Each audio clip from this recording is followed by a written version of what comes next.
Good morning everyone. पिछली class में जैसे हमने शुरू किया था केमिस्ट्री इन एवरीडे लाइफ, तो हमने उसमें डिसइंफेक्टेंट तक पढ़ लिया था। अब हम नेक्स्ट जो है हमारी ड्रग्स है वो है क्या, सल्फर ड्रग्स। सल्फर ड्रग्स क्या होती हैं? ये भी कीमोथेरेपी की ड्रग्स होती हैं, मेडिसिन्स होती हैं। ये भी एंटीबायोटिक्स की तरह एक्ट करती हैं, लेकिन इन्हें लेबोरेटरी में प्रिपेयर किया जाता है। तो जो सल्फ़र ड्रग्स है बेसिकली इनका कंपोनेंट सल्फ़र होता है, इसलिए इन्हें सल्फ़र ड्रग्स बोलते हैं। तो सल्फ़र ड्रग्स का काम भी क्या होता है? बैक्टीरिया वायरसेस की ग्रोथ को प्रिवेंट करना और माइक्रो ऑर्गेनिज्म फंगी को किल करना। तो इन्हें क्या बोलते हैं? सल्फ़र ड्रग्स बोलते हैं। सल्फ़र ड्रग्स के बाद आती है क्या, एंटी मलेरियल ड्रग्स। जो मलेरिया को आपने अभी जब कोविड-19 चल रहा था तो उसमें आपने एक नाम सुना होगा, हाइड्रोक्सीक्लोरोक्विन। तो हाइड्रोक्सीक्लोरोक्विन क्या है? मलेरिया की ड्रग्स है। तो मलेरिया की ड्रग्स जो यूज़ की जाती है उसे बोलते हैं क्या, एंटी मलेरियल ड्रग्स। फिर आता है क्या, एनेस्थेटिक ड्रग्स। तो एनेस्थेटिक ड्रग्स मतलब क्या होता है? जो डिजीनेस पैदा करें या ऐसी डिजीजेज जो होती हैं जो बायोलॉजिकल डिजीज मतलब बायोलॉजिकल जो मेडिसिन होती हैं जो क्या करती हैं, नर्वस सिस्टम को वीक कर देती हैं। या नर्वस सिस्टम को हमारा ऐसा है कि जैसे कोई भी अगर चोट लगती है या जब कोई नॉर्मल ऑपरेट करना होता है, ऑपरेशन करना होता है, तो उस टाइम पे क्या करते हैं कि जो भी हमारे अंदर ऑपरेट कर रहे हैं तो वो दर्द हमारा माइंड तक अगर नहीं जा रहा है तो उसको हम दर्द को फील नहीं कर पाएंगे। तो उसके लिए हम क्या करते हैं, एनेस्थेटिक ड्रग्स को यूज़ करते हैं। तो एनेस्थेटिक ड्रग्स क्या करती हैं, नर्वस सिस्टम को वीकन कर देती हैं, और नर्वस सिस्टम वीकन होता है तो उसके कारण सिग्नल हमारे माइंड तक नहीं पहुंच पाता, तो इन्हें बोलते हैं क्या, एनेस्थेटिक ड्रग्स। तो एनेस्थीसिया दो तरीके के होते हैं, एक जनरल एनेस्थीसिया होता है, एक लोकल एनेस्थीसिया होता है। तो लोकल एनेस्थीसिया कब यूज़ किया जाता है? जैसे मान के चलिए कोई उंगली में चोट लगी है, वहाँ पे ऑपरेट करना है, कोई चीरा लगाना है या छोटा सा ऑपरेशन करना है, तो मेरी पूरी बॉडी को एनेस्थेटिक ड्रग्स की ज़रूरत नहीं है, सिर्फ उस लोकल पार्ट को ज़रूरत है। तो वहाँ पे इंजेक्शन लगाया जाएगा उस लोकल पार्ट में और वहाँ का नर्वस सिस्टम ब्रेक डाउन हो जाएगा। और नर्वस सिस्टम ब्रेक डाउन हो जाएगा मतलब नर्वस सिस्टम से ट्रांसमिट नहीं होगा, सिग्नल ट्रांसमिट नहीं होगा। तो वहाँ से जब सिग्नल ट्रांसमिट नहीं होंगे तो मेरे ब्रेन को पता ही नहीं चलेगा कि मेरे हाथ के साथ क्या होगा। तो उसे बोलते हैं क्या, लोकल एनेस्थीसिया। उसके बाद आती हैं anti fertility drugs. Anti fertility drugs क्या होती हैं? वो ड्रग्स जो यूज़ की जाती हैं किसके लिए, ताकि प्रेगनेंसी को अवॉइड करने के लिए यूज़ की जाती हैं, उन्हें बोलते हैं क्या, एंटी फर्टिलिटी ड्रग्स। तो फीमेल मेंस्ट्रुएशन साइकिल ओवुलेशन जब होता है तो उसी टाइम पे अगर गैमीट्स मिल जाते हैं, मेल और फीमेल गैमीट्स अगर मिल जाते हैं तो उसके कारण क्या हो जाता है, जाइगोट फॉर्मेशन होने लगता है। तो प्रोजेस्टेरोन और ईस्ट्रोजन के लेवल को डेरिव करने के लिए, या ऐसा बोल सकते हो कि उन्हें कंट्रोल करके हम क्या कर सकते हैं, फर्टिलिटी को रोक सकते हैं।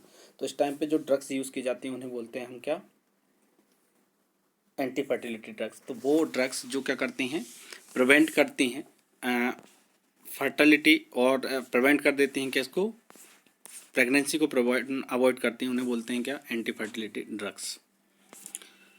इनके सबके एग्जाम्पल याद करते जाना।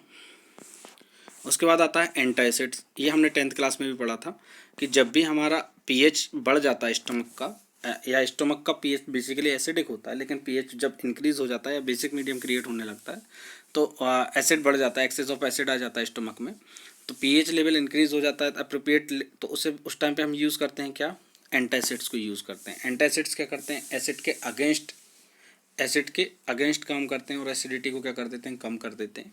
तो इन्हें बोला जाता है क्या, एंटासिड्स। हमने मिल्क ऑफ मैग्नीसिया पढ़ा था। उसके अलावा क्या होते हैं, ओमेप्राजोल। ये आप बेसिकली ज़्यादातर आप सुनोगे कि ज़्यादातर जो एंटासिड्स हम यूज़ करते हैं वो क्या होती है, ओमेप्राजोल या फिर रेनिटिडिन। ये बेसिकली यूज़ की जाने वाले हमारे एंटासिड्स हैं। तो एंटासिड्स का काम क्या होता है, एसिडिटी लेवल को कम करना। नेक्स्ट आता है क्या, केमिकल्स इन फूड। तो हम बेसिकली कौन कौन से केमिकल्स को यूज़ करते हैं फूड में, दो चीज़ें, एक तो होता है क्या, फूड प्रिजर्वेटिव, और दूसरा होता है artificial sweetening agent. Food preservatives क्या होते हैं, वो केमिकल सब्सटेंसेस जिन्हें यूज़ किया जाता है जिसके कारण कि क्या होता है, खाना ख़राब नहीं होता है, या खाने को हम क्या कर सकते हैं, प्रिजर्व कर सकते हैं लॉन्ग टाइम की यूज़ करने के लिए, जैसे यूज़ कर सकते हैं, उसे बोलते हैं हम क्या, प्रिजर्वेटिव। जैसे कॉमनली आपने देखा होगा कि हमारे सभी के घरों में अचार यूज़ किए जाते हैं, पिकल्स यूज़ किए जाते हैं। तो अचार बेसिकली है क्या, कि अचार में हम जो भी, जैसे नींबू है या फिर आम का अचार है, तो आम को हम नॉर्मली रखेंगे तो वो क्या हो जाएगा, डिके होना स्टार्ट हो जाएगा। लेकिन अगर उसी को हम ऑयल या फिर नमक के साथ में रख देते हैं, या फिर कई बार आपने देखा होगा मुरब्बा जब बनाते हैं चीनी के साथ में रख देते हैं, विनेगर होता है, कॉमन सॉल्ट होता है, ये बेसिकली फूड प्रिजर्वेटिव है। तो ये प्रिजर्वेटिव्स क्या करते हैं, उसे लॉन्ग टाइम ड्यूरेशन के लिए यूज़ कर सकते हैं। हम अचार को साल भर यूज़ कर लेते हैं, साल में एक बार अचार डलता है, नींबू को एक बार अचार डाल दिया आपने, उसके बाद साल भर उसे आप यूज़ कर सकते हो। तो ये कहलाते हैं क्या, दो कैटेगरीज में डिवाइड किया जाता है प्रिजर्वेटिव, फूड प्रिजर्वेटिव को भी। फर्स्ट ग्रुप है ग्रुप वन प्रिजर्वेटिव, और जो कि हम कॉमनली यूज़ करते हैं, जैसे कि हमारा कॉमन सॉल्ट हो गया, शुगर हो गया, विनेगर हो गया, ये फर्स्ट ग्रुप प्रिजर्वेटिव है। और दूसरा होता है सेकंड ग्रुप प्रिजर्वेटिव। तो ये वो सब्सटेंसेस है जो फूड मटेरियल में ऐड किए जाते हैं ताकि वो क्या ना हो, ख़राब ना हो, जैसे कि सॉर्बिक एसिड है, बेंजोइक एसिड है, प्रोपोनिक एसिड है। तो इन एसिड्स को यूज़ किया जाता है फॉर प्रिजर्विंग फूड मटेरियल। तो इन्हें बोला जाता है क्या, सेकेंडरी या फिर ग्रुप टू ऑफ प्रिजर्वेटिव्स बोला जाता है। ये तो होगा फूड प्रिजर्वेटिव। उसके बाद आते हैं क्या, artificial sweetening agent. Artificial sweetening agent क्या होते हैं, ये शुगर लाइक ही, मतलब हमें किसी भी खाने में या किसी भी खाने में जब हम यूज़ करेंगे आर्टिफिशियल स्वीटनिंग एजेंट को, तो ये बिल्कुल शुगर का इफेक्ट प्रोड्यूस करेंगे, मतलब मीठापन बढ़ा देंगे।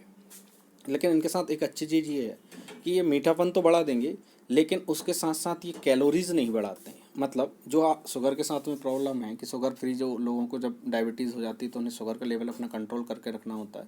तो उस टाइम पे वो क्या करते हैं, शुगर को इंटेक करना चाहते हैं, मीठा सब खाना चाहते हैं एज एन टेस्ट, बट उसमें अगर कैलोरीज होंगी तो वो क्या करेगा, हार्मफुल इफेक्ट प्रोड्यूस करेगा। तो आर्टिफिशियल शुगर्स क्या करते हैं, या आर्टिफिशियल स्वीटनिंग एजेंट्स क्या करते हैं, मीठापन तो बढ़ा देते हैं, लेकिन उसके साथ साथ उसके क्या नहीं बढ़ाते हैं, कैलोरीज नहीं बढ़ाते हैं। तो जो भी हार्ट पेशेंट हैं या फिर जिनको शुगर है, तो उन लोगों को ये एज एन, जिन्हें बोलते हैं अपन की शुगर फ्री डाइट्स बोलते हैं, तो शुगर फ्री डाइट्स लेना, तो शुगर फ्री में इसको यूज़ किए जाते हैं आर्टिफिशियल स्वीटनिंग एजेंट। इसके एग्जांपल है जैसे सैकरिन है। सैकरिन क्या है, 550 टाइम्स स्वीटर देन शुगर है। इसका मतलब समझ लेते हैं 550 टाइम्स मतलब क्या होता है। सपोज कीजिए कि आपने एक वाटर के कैन में आपने इसमें 550 केजी, कितनी, 550 केजी आपने शुगर डाली, और दूसरा कैन था, सेम वाटर कंटेंट था, लेकिन उसमें आपने 1 केजी क्या डाल दी है, यहाँ पे सैकरिन डाल दी है। तो दोनों की जो मिठास रहेगी, वो दोनों की मिठास क्या रहेगी, सेम रहेगी। मतलब जब आप टेस्ट करने जाओगे तो दोनों की मिठास क्या रहेगी, सेम रहेगी। मीठापन जो है दोनों में सेम रहेगा। बस यहाँ पे जब शुगर ऐड कर रहे हैं ना हम जिसमें, तो शुगर के साथ क्या प्रॉब्लम आ रही है कि यहाँ पे मीठेपन के साथ साथ कैलोरीज इंक्रीज हो रही हैं, लेकिन यहाँ पे कैलोरीज क्या होंगी, 0 कैलोरीज है। तो ये 0 कैलोरीज ऐड करते हैं जो भी फूड मटेरियल है, तो इन्हें बोला जाता है क्या, शुगर फ्री या फिर आर्टिफिशियल स्वीटनिंग एजेंट। वैसे ही एलिटेम है। एलिटेम क्या होता है, 2000 टाइम्स स्वीटर देन शुगर होता है। मतलब जो मोस्ट स्वीटनिंग एजेंट है, अगर आप यहाँ पे कंपैरिजन देखेंगे किसमें, एलिटेम, एस्पार्टेम, या फिर जो हमारे डिफरेंट आर्टिफिशियल स्वीटनिंग एजेंट हैं, देखें एस्पार्टेम में 100 टाइम्स होता है, सैकरिन है 550 टाइम्स होता है। एलिटेम है जो मैक्सिमम स्वीटनिंग एजेंट या मैक्सिमम स्वीटनिंग इफेक्ट प्रोड्यूस करता है, 2000 टाइम्स स्वीटर देन शुगर होता है। उसके बाद सुक्रोलोज होता है, 600 टाइम्स होता है। तो इन्हें बोलते हैं क्या, आर्टिफिशियल स्वीटनिंग एजेंट। उसके बाद आता है क्या, एंटीऑक्सीडेंट। तो जो ऑक्सीडेंट का काम करते हैं या केमिकल सब्सटेंसेस जो कि ऐड किए जाते हैं फैटी सब्सटेंस और फैट्स को प्रिवेंट करने के लिए ऑक्सीडेशन से। जैसे हमने 10th क्लास में पढ़ा था कि रेंसिड हो जाते हैं जो भी हमारे ऑयल्स और फैट कंटेनिंग फूड पार्टिकल्स होते हैं या फूड मटेरियल्स होते हैं, उनमें जब ऑक्सीजन के साथ रिएक्ट कर लेते हैं तो वो क्या हो जाते हैं, रेंसिड हो जाते हैं। तो उस रेंसिडिटी को मतलब रेंसिड मतलब ऑक्सीडेशन ऑफ ऑयल्स और फैट को, जिसके कारण की फॉलिक स्मेल आने लगती है, उसे रेंसिडिटी बोलते हैं। तो रेंसिडिटी को अवॉइड करने के लिए हम क्या करते हैं, उसमें एंटीऑक्सीडेंट मिलाते हैं। जो ऑक्सीजन के अगेंस्ट काम करते हैं उन्हें एंटीऑक्सीडेंट बोलते हैं। तो बेसिकली ब्यूटाइलेटेड हाइड्रोक्सी टोल्यूइन जो है, VHT जिससे बोल रहे हैं हम, या फिर BHA है, हाइड्रोक्सी एनिसोल जिससे बोल रहे हैं, तो ये दोनों ही यूज़ किए जाते हैं एज एन आर्टिफिशियल, जिससे बोलना चाहिए एंटीऑक्सीडेंट यूज़ किए जाते हैं। फूड में कुछ कलर भी यूज़ किए जाते हैं, जैसे आपने देखा होगा कि बूंदी जब बनती है तो बूंदी में कलर मिलाते हैं, या फिर आपने चाउमीन वगैरह में देखा होगा कि वो कलर्स को यूज़ करते हैं। तो वो कलर भी क्या होते हैं, डिफरेंट, जैसे कि क्लोरोफिल है वो ग्रीन कलर प्रोड्यूस करता है, एंथॉक्सा एंथाइन है वो लाइट येलो कलर प्रोड्यूस करता है, कैरोटेनॉइड येलो येलो इस कलर येलो इस ऑरेंज कलर प्रोड्यूस करता है, सेफ्रॉन ऑरेंज कलर प्रोड्यूस करता है। तो ये सारे जो हैं ये खाने को कलर प्रोड्यूस करते हैं या खाने में कलर देते हैं, तो इन्हें क्या बोलते हैं, आर्टिफिशियल कलरिंग एजेंट। जैसे एजोडाइस है वो रेड कलर होती हैं, पायराजोलॉन जो डाई है वो येलो कलर देती है, इंडिगोइड है वो ब्लू कलर देती है, ट्राइफेनाइल मीथेन जो है वो ग्रीन कलर प्रोड्यूस करती है। तो खाने में जो या जो कलरिंग प्रोड्यूस की जाती है ताकि उनके लुक्स वाइज बेटर देखें। या आपने कई बार बहुत सारी स्वीट देखी होंगी, डिशेज देखी होंगी, जिनमें क्या होता है, कलर प्रोड्यूस किया जाता है आर्टिफिशियल स्वीटनिंग एजेंट्स को मिला के, वो होता है। फिर आता है हमारा क्या, क्लीनिंग एजेंट या सोप्स एंड डिटर्जेंट। तो सोप एंड डिटर्जेंट हम ऑलरेडी पढ़ चुके हैं 10th क्लास में। तो क्या होते हैं soaps and detergent? Long chain of fatty acids को जब हम यूज़ करते हैं तो उसमें दो पार्ट होते हैं, एक होता है क्या हाइड्रोफोबिक और दूसरा होता है हाइड्रोफिलिक। तो लॉन्ग फैट पे जब हम रिएक्शन करा देते हैं सोडियम हाइड्रोक्साइड के साथ तो वाटर निकल जाता है और क्या बन जाता है हमारा ऑक्सी एसिड्स का एक सॉल्ट बन जाता है। तो उसे बोलते हैं हम क्या, जैसे मान के चलिए कि एक सोप मॉलिक्यूल है, ठीक। सोप मॉलिक्यूल में एक होता है पोलर मॉलिक्यूल, आयन होते हैं इसमें, आयंस की बात करते हैं तो पोलर मॉलिक्यूल होता है, इसमें हाइड्रोफिलिक और हाइड्रोफोबिक पार्ट होता है, ठीक है। हाइड्रोफोबिक और हाइड्रोफिलिक पार्ट होता है। तो सोडियम, जैसे मान के चलो सोडियम का अपन ने यूज़ किया तो सोडियम क्या रहता है, वाटर से दूर रहता है या वाटर लविंग होता है। लेकिन यहीं पे अगर हम बात करें long chain of carbon acid, तो जैसे ये सोडियम था तो सोडियम क्या है, हाइड्रोफिलिक है। हाइड्रो मतलब होता है वाटर और फिलिक मतलब होता है लविंग। तो हाइड्रोफिलिक मतलब वाटर लविंग है सोडियम। और ये जो लॉन्ग कार्बन की चेन दिख रही है ना आपको, ये लॉन्ग कार्बन की चेन क्या होती है, हाइड्रोफोबिक मतलब पानी से डरने वाली होती है। तो जो हाइड्रोफोबिक पार्ट है वो अटैच हो जाता है किसके ऊपर, जो भी हमारे डस्ट या ऑयल के पार्टिकल्स थे उनके ऊपर क्या हो जाएगा, अटैच हो जाएगा। अटैच होने के बाद ये क्या करेगा, वहाँ पे अपना अटैच रहेगा यहाँ पे। अब जैसे ही हम वाटर के साथ इसे वाटर के साथ धोएंगे तो उसके बाद ये क्या होगा, सोडियम जाना चाहेगा किसके साथ, या फिर जो फैटी एसिड्स जाना चाहेगा वो किसके साथ जाना चाहेगा, वाटर के साथ जाना चाहेगा। तो इसके साथ साथ ये पूरी की लॉन्ग कार्बन की चेन चलेगी, लॉन्ग कार्बन की चेन चलेगी तो जो भी हमारा डस्ट पार्टिकल या ऑयल पार्टिकल हमारे कपड़ों के ऊपर लगे हुए थे वो भी रिमूव हो जाएंगे। और इसी एक्शन को बोला जाता है क्या, cleaning action of soap and detergent.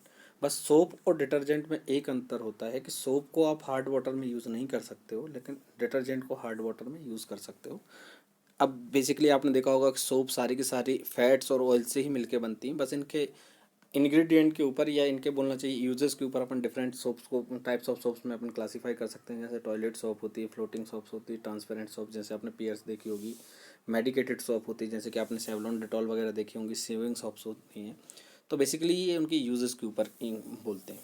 अब बात करते हैं डिटर्जेंट की, तो डिटर्जेंट में भी क्या होता है, एसिड्स होते हैं, मतलब सोडियम का ही हमारा क्या बोलते हैं काम, वो बनाते हैं हम सॉल्ट। लेकिन यहाँ पे जो एसिड यूज़ किया जाता है वो क्या होता है, सल्फोनिक एसिड होता है। वहाँ पे हम क्या कर रहे थे, कार्बोक्सिलिक एसिड यूज़ कर रहे थे, यहाँ पे सल्फोनिक एसिड यूज़ होता है। और इसका फ़ायदा ये होता है कि हार्ड वाटर में भी हमारा काम कर सकता है डिटर्जेंट, ठीक है। सोप और डिटर्जेंट में बहुत ज़्यादा अंतर नहीं है, सिर्फ एक ही अंतर है कि ये जो है वाटर सॉल्युबल, वाटर लविंग कौन सा है, हाइड्रोफोलिक पार्ट, हाइड्रोफोबिक पार्ट दोनों का सेम होता है। बस यहाँ पे सल्फोनिक एसिड आ जाता है लॉन्ग कार्बन चेन के साथ।